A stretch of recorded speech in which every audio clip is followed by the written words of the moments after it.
Hichang dong ka tunang hoy na phat na bang manigeng hong ching hong kem tàu pa nang hang bé khi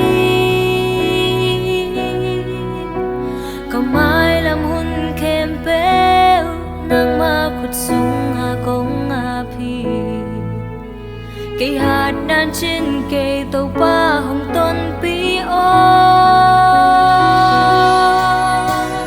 căng ngay lâu chiếc tùy loang băng hi na cây sung nong loan màu na hoy na to cây nong toam chang a hoy cả tăng hi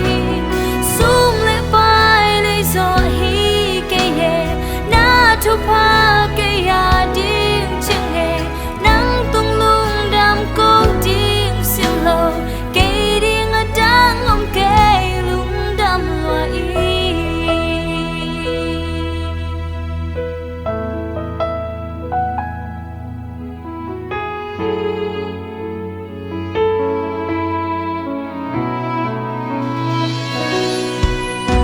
Nam mai pa mu ding in bang ma kin lom na nei keng nghe hi dòng cây leo nông ngài toa mi thi nông thế cả lung gel na a hun hun nên nông xích den mô